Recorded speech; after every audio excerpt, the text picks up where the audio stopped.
Bismillahirrahmanirrahim. Assalamualaikum warahmatullahi wabarakatuh. Perkenalkan, nama saya Sukriatin Anissa dengan NIM 20053060. Baiklah, pada kesempatan kali ini saya sebagai moderator dari kelompok 3 yang beranggotakan rekan saya yaitu Mutiara dengan NIM 20053094 dan rekan saya selanjutnya yaitu Putri Yolanda dengan NIM 20053105 dan saya sendiri Sukriatin Anissa dengan NIM 20053060.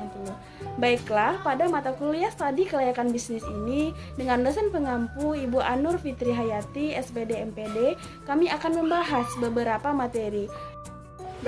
Baiklah, langsung saja pada materi pertama yaitu tentang keputusan pemilihan lokasi bisnis. Menurut Kotler, salah satu kunci menuju keberhasilan atau sukses yaitu lokasi yaitu dengan dimulai dengan memilih komunitas. Keputusan ini sangat bergantung pada potensi pertumbuhan ekonomi dan stabilitas persaingan iklim, bisnis, dan sebagainya.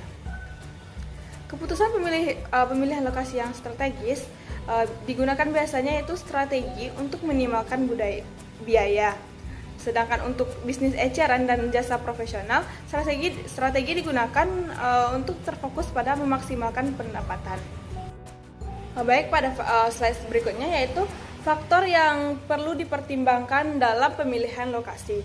Meskipun ada beberapa faktor yang berpengaruh, namun faktor kedekatan dengan pasar atau konsumen lebih diutamakan untuk jenis usaha, terutama usaha jasa yang mana bisa dilihat dari yang pertama yaitu lingkungan bisnis. Mengenai kedekatan lokasi usaha dengan usaha lain atau pesaing, kedekatan dengan konsumen, atau kedekatan dengan supplier, dan kedekatan dengan penyedia peralatan dan perlengkapan produksi. Selanjutnya yaitu kedekatan dengan biaya lokasi, yaitu mengenai harga sewa bangunan, harga ada tidaknya biaya renovasi, tingkat suku bunga, biaya tenaga kerja, dan besarnya pajak. Kedua faktor inilah yang harus dipertimbangkan dalam pemilihan lokasi karena dalam menentukan biaya yang harus dikeluarkan dan keuntungan yang akan diperoleh serta keberhasilan yang akan dicapai.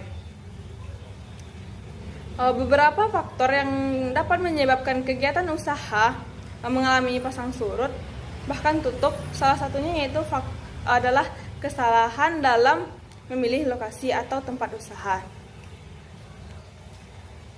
Menurut Fuad pada tahun 2015 dalam penelitiannya menyimpulkan bahwa kesuksesan dalam satu usaha terutama pada jasa bergantung pada pemilihan lokasi yang tepat. Kemudian selanjutnya yaitu menurut Tribjono 2007 pemilihan tempat atau lokasi usaha jasa memerlukan pertimbangan yang cermat terhadap beberapa faktor. Di antaranya yang pertama yaitu akses, misalnya lokasi yang mudah dilalui atau mudah terjangkau sarana transportasi umum. Selanjutnya yang kedua yaitu visibilitas atau misalnya lokasi yang dapat dilihat dan jelas dari tepi jalan. Selanjutnya yaitu lalu lintas atau traffic, di mana dua hal yang perlu dipertimbangkannya yaitu banyaknya orang yang lalu lalang bisa memberikan besar terjadinya impulse buying.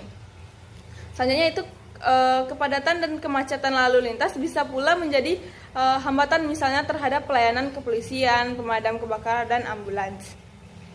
Yang keempat yaitu parkir yang luas dan aman. Yang kelima yaitu ekspansi, yaitu tersedianya tempat yang cukup luas untuk perluasan usaha di kemudian hari. Yang keenam, lingkungan bisnis, yaitu daerah sekitar yang mendukung jasa yang ditawarkan, misalkan usaha fotokopi yang berdekatan dengan daerah kampus, sekolah, dan perkantoran. Baiklah, selanjutnya yaitu menghitung luas produksi.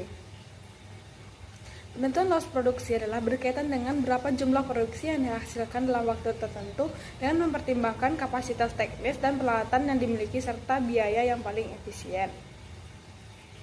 Luas produksi dapat dilihat dari segi ekonomis dan segi teknis. Dari segi ekonomis, yang dilihat yaitu berapa jumlah produk yang akan dihasilkan dalam waktu tertentu dengan biaya yang paling efisien. Adapun dari segi teknisnya yang dilihat yaitu jumlah produk yang dihasilkan atas kemampuan mesin dan peralatan serta persyaratan teknis.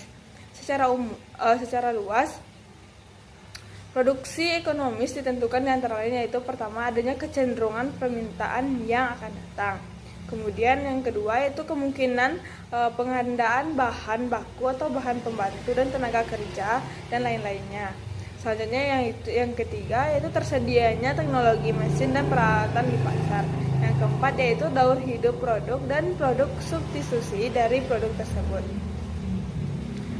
Kemudian untuk menentukan jumlah produksi yang menghasilkan keuntungan yang maksimal akan dilakukan dengan salah satu pendekatan. Di antaranya yang pertama itu pendekatan konsep marginal atau cost marginal revenue. Selanjutnya itu yang kedua pendekatan break even point. Yang ketiga itu pendekatan metode linear programming. Baiklah, materi selanjutnya yaitu tentang ketepatan dalam memahami proses produksi akan disampaikan oleh saya sendiri. Apa yaitu dimaksud dengan proses produksi? Proses produksi adalah kegiatan produksi yang menghubungkan dari satu bagian ke bagian yang lain. Artinya, dalam setiap bagian terdapat tahapan yang perlu dilalui, baik itu berupa proses menjadi barang atau berbentuk jasa. Adapun tujuan dari proses produksi tersebut adalah yang pertama yaitu memberikan value terhadap barang atau jasa. Yang kedua yaitu mendapatkan keuntungan sehingga berdampak pada kelangsungan bisnis. Adapun tujuan yang ketiga yaitu menggantikan barang atau jasa yang tidak bisa digunakan atau rusak atau kadaluarsa. Dan yang keempat adalah memenuhi permintaan pasar, baik itu lingkup domestik maupun internasional. Dan tujuan selanjutnya yaitu tentang menjaga keberlangsungan bisnis agar tetap survive. Baiklah, untuk slide selanjutnya yaitu tentang jenis proses produksi. Adapun jenis-jenis proses produksi itu terbagi atas beberapa. Yang pertama yaitu proses produksi dengan jangka waktu pendek. Dengan jenis ini yaitu di mana proses produksi itu berlangsung tidak waktu lama atau hanya berlangsung dengan waktu yang singkat. Untuk kedua yaitu jenis proses produksi jangka panjang. Jenis proses produksi ini yaitu dengan menggunakan waktu dengan maksimal waktu yang sangat panjang. Contohnya seperti budidaya durian, kopi, dan lainnya. Untuk jenis selanjutnya yaitu proses produksi secara terus-menerus atau berkelanjutan. Yang keempat yaitu jenis proses produksi secara selingan atau menyamakan sesama barang jadi. Untuk selanjutnya yaitu tahapan proses produksi. Adapun tahapan-tahapan dalam proses produksi itu ada beberapa. Adapun tahapan yang pertama yaitu konsep. Tahapan yang kedua yaitu tentang riset. Dan adapun tahapan ketiga yang dibahas yaitu tentang pengembangan desain. Tahapan selanjutnya yaitu pengujian desain. Dan tahapan untuk selanjutnya yaitu perbaikan. Dan adapun tahapan terakhir yang dilakukan dalam proses produksi itu sendiri adalah produk jadi. Untuk materi selanjutnya yang akan saya bahas yaitu tentang kebutuhan perlengkapan dan peralatan produksi. Adapun kebutuhan perlengkapan dan peralatan dalam produksi itu ada beberapa. Adapun yang pertama yaitu ketepatan jenis teknologi yang dipilih dengan bahan mentah yang digunakan. Adapun perlengkapan atau peralatan produksi yang kedua yaitu tentang keberhasilan penggunaan jenis teknologi tersebut di tempat lain yang memiliki ciri-ciri yang mendekati dengan lokasi proyek. Adapun yang ketiga yaitu kemampuan pengetahuan penduduk atau tenaga kerja setempat dan memungkinkan pengembangannya. Dan adapun kebutuhan dan perlengkapan yang produksi yang terakhir yaitu mempertimbangkan kemungkinan adanya teknologi lanjutan atau AUS dan keusangan. Selanjutnya saya akan menjelaskan yaitu menentukan tata letak atau layout. Layout di sini adalah proses penentuan bentuk dan penempatan fasilitas yang dapat menentukan efisien produksi atau operasi. Nah, layout ini dirancang berkenaan dengan produk, proses, sumber daya manusia, dan lokasi sehingga tercapainya efisien operasi. Layout ini memberikan berbagai keuntungan antara lain yang pertama yaitu keleluasaan ruang gerak untuk beraktivitas dan pemeliharaan. Yang kedua, efisien pemakaian ruangan. Yang ketiga, mengurangi biaya produksi maupun investasi. Yang keempat, aliran material menjadi lancar. Yang kelima, kos pengangkutan material dan barang rendah. Nah, yang keenam, kebutuhan persediaan yang rendah. Yang ketujuh, memberikan kenyamanan, kesehatan, dan keselamatan.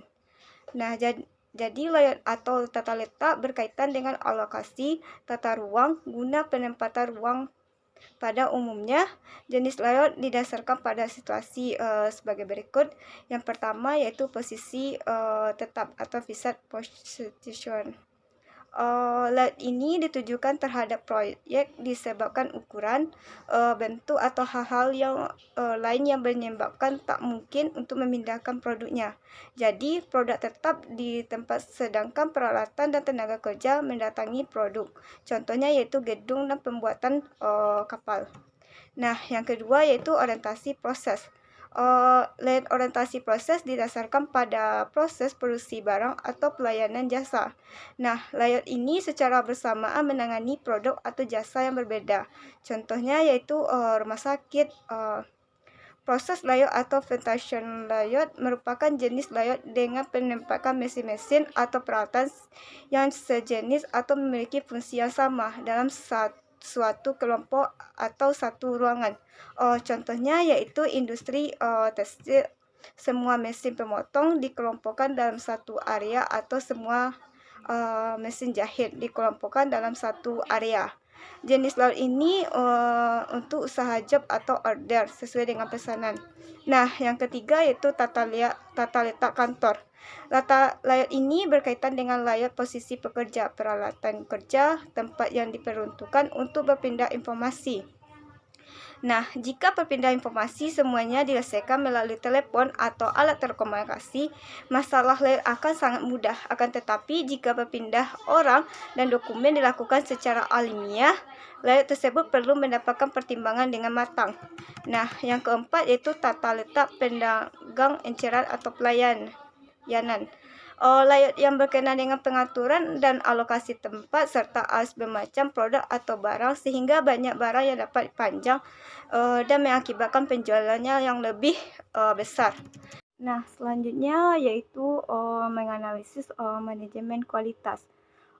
Manajemen kualitas yang baik adalah mengintegrasi perhatian pada kualitas produk, fokus pada konsumen dan orientasi pada karyawan dengan menyediakan pendekatan integral dan isu-isu organisasi.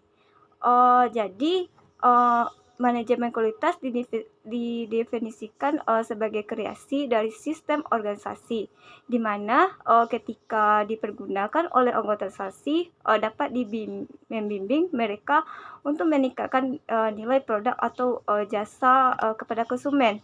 Nah, manajemen kualitas mengalami evaluasi yang dimulai dari kualitas ekspresitas, pengendalian kualitas, penjaminan kualitas, sampai dengan manajemen kualitas total. Nah, total quality management merupakan proses untuk mengelola kualitas, sebuah filosofi yang menekankan pada perbaikan dalam segala hal yang terdiri atas sejumlah prinsip dan merupakan fondasi untuk melakukan perbaikan berkelanjutan. Pendekatan yang digunakan dalam konsep manajemen kualitas adalah pendekatan sistem. Tahapan implementasi terdiri dari beberapa langkah. Yang pertama yaitu pembentukan komitmen, yang kedua penentuan tujuan, yang ketiga pengembangan misi, yang keempat pemanfaatan proses, yang kelima penilaian proses, yang keenam monitoring, yang ketujuh penyesuaian. Tahapan implementasi manajemen kualitas terdiri dari tahapan pemahaman, konsep dan filosofi, tahap persiapan dan perencanaan, tahapan implementasi dan tahap evaluasi. Yang pertama yaitu tahap inisiasi. Tahap inisiasi juga dapat didefinisikan sebagai tahap instruksi, yaitu tahap di mana pimpinan perusahaan mulai mengenal dan memahami konsep manajemen kualitas sebelum akhirnya berkomitmen untuk mengimplementasikannya di perusahaan. Yang kedua yaitu tahap adopsi. Tahap adopsi di sini sejalan dengan persiapan dan perencanaan termasuk pengembangan misi. Nah, yang ketiga yaitu tahap adaptasi. Tahap adaptasi di sini meliputi monitoring, penyesuaian dan perbaikan. Nah, itulah dari saya kembalikan kepada moderator. Baiklah, demikianlah materi yang dapat kami sampaikan dari kelompok 3. Jika ada kesalahan, kami mohon maaf. Saya ucapkan sebagai moderator, wabillahi taufiq wal hidayah. Wassalamualaikum warahmatullahi wabarakatuh.